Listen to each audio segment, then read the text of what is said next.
Ladies and gentlemen, I am Indie Pride from Milk and Cookies Total War, and this is Total War Warhammer.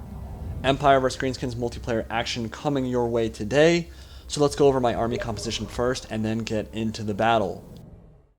Leading my army is the Emperor Karl Franz on Deathclaw, his Imperial Griffon, and behind him a monstrous steam tank, a smoke-belching creation that rumbles towards the enemy, firing deadly cannonballs from its steam-powered guns. Demigryph Knights with halberds are the cream of the crop of the Empire Knightly Orders. Massive armor piercing and bonus versus large, can kill units like giants and trolls very easily. Rest of my cavalry component is going to be comprised of these Reiksguard, the famous bodyguards of Karl Franz, and some generic Empire Knights. I cannot wait until Knights Panther, Knights of the Blazing Sun, and some of the other Knightly Orders are added to the game. Halberds and swordsmen will make up my main line, and of course the great swords, the elite infantry of the Empire, high armor piercing and high armor values. From a range component, I've got two handgunners, or a line of handgunners, and a bunch of Hellstorm rocket batteries. So let's get into the replay here. So we're going to start off looking at the steam tank, that beautiful steampunk creation. Going to see what kind of damage it can do as the Greenskin army moves up to assault my position. I forgot to mention I do also have a light wizard, which will be very useful. You'll see that in a second. But going to open up with the Hellstorm rocket batteries, start doing some damage to that Arachnarok spider. Let's look at the Greenskin army real quick. So he's got a couple of giants, a lot of trolls, and a front line of orc boys, and I believe he has some savage orc boys and orc chariots as well. These Hellstorm rocket batteries are going to do quite a bit of damage as the Greenskins try to cover the ground in between us and close into melee combat. As you would expect, Greenskins are a rush-heavy faction. Empire, much more variety in their roster in terms of the playstyles you can employ. You can go cav-heavy, you can go range-heavy, you can employ a mixture of the two. But what I'm going to do here is I'm going to drop the net of M and Talk, which is going to hold down these Greenskins in the center while my Hellstorm rocket battery opens up fire. And I wanted to follow it up with a Banishment, the Vortex spell for the Lore of Light, and I'm going to do that now. It's not going to do a ton of damage, kind of going to spin off in a random direction and not hit too many units, but you can see how magic kind of combines in this game to really dish out a lot of damage if you can do it effectively. So right now I'm going to send in my Demigryphs with halberds, and they are going to make short work of these trolls. They have no chance in melee combat. These are some of the most elite cavalry in the entire game, the Demigryph Knights with halberds. 45 armor piercing damage that will always go through the enemy armor. They are going to wreck those trolls in seconds, and they're going to start running from the field.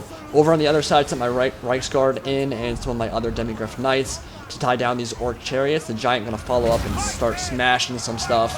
Going to get some shots in there on my Reiksguard. And these Demigryphs are actually not doing quite as well. They got shot a little bit when they ran in, and they are going to retreat pretty soon here. So, get a good look at Karl Franz on Deathclaw. Awesome model on him. I'm going to be sending him in relatively soon. He doesn't have any spells, but he can buff his troops in an area of effect around him, so he can give them buffs to leadership, give them buffs to melee attack, that kind of thing. So, good move from Senjutsu here. He's playing as the Greenskins. He's going to get his Black Orcs and some Savage Orc Boys in behind me, get a really good rear charge off into my Empire Swordsmen, and that is not the engagement they want to be in. They are going to get slaughtered in melee combat there. See the steam tank just demolishing stuff. I love the melee attack on that steam tank. It sends people flying, and it is doing quite a bit of damage in melee combat at the moment. Foot of Gork going off there now. Senjutsu dropping that in the middle. Didn't actually do much damage at all, actually. And my halberd line is still holding the line against these black orcs. Also some great swords tied up in there. Nice shot from the Hellstorm rocket battery, kill a couple.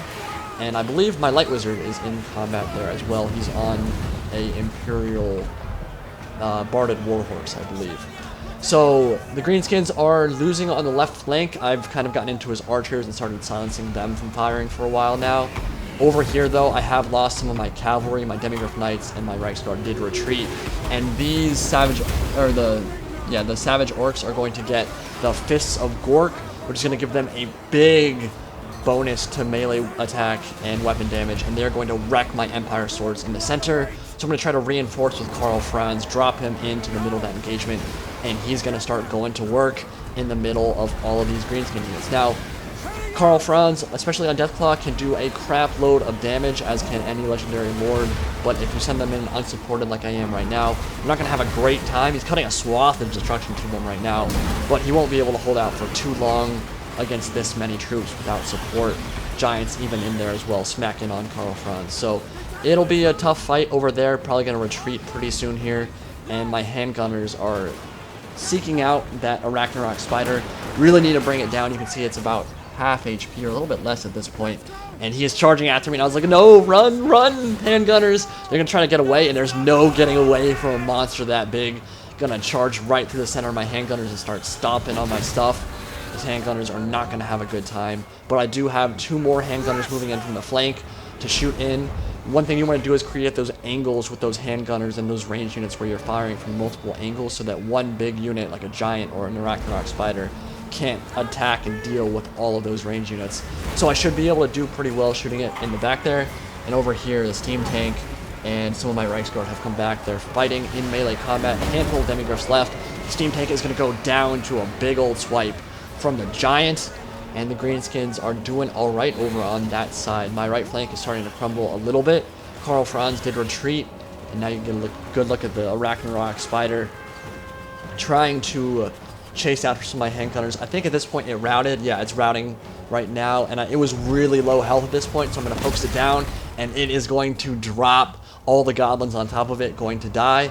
And I have succeeded in killing that monstrous spider. So things again in the center not going amazing for me, but I've definitely won the left flank, and a lot of my guys are going to be coming back into the fight here. Do have this almost full strength Reiksguard unit doing a ton of damage to the orc boys and the trolls in the center. You can see them kind of spewing their bile.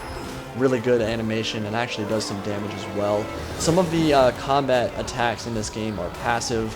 They're like the Terror Guy Scream, or we can see some of the Banishment, the Vortex spell for the War of Light going off. But yeah, the Scream for the Terrorgeist and some of the breath weapons for the dragons are actually passive abilities that they'll just do randomly in combat sometimes.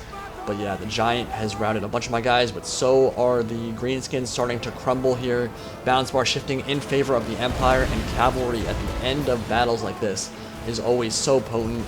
Look back at Medieval 2 or any of these other Total War games. If you have Cav near the end of the game, you have a very good chance of winning, especially if they're full strength. So giant chasing after the Empire handgunners, and actually that's Grimgor Ironhide in melee as well. He's taking no damage at all. He's actually at full HP at the moment, getting some good shots off into that giant. Really wanted to bring it down, but you can see it routing, and the Greenskin army starting to crumble. Not the vampire counts crumble, of course, but they're starting to rout. Grimgor is going to smash a couple of guys, and they are going to rout from the field, and Empire will take it. So I think the biggest impact on that battle was the cavalry. We're not going to be able to get to see the kills, unfortunately. This was a large armies battle, so max 40 unit size. For some reason, it doesn't show the stats on the amount of kills each unit got, but my Reiksguard and my Demigryphs did quite a bit of damage. Steam Tank did alright, and my Light Wizard actually held down the center while my Hellstorm rocket batteries did quite a bit of damage to the Greenskin line as they moved up. And I hope you guys enjoyed this first look at Empire vs. Greenskins on Total War Warhammer. Lots of more content coming soon. Hope you guys enjoyed.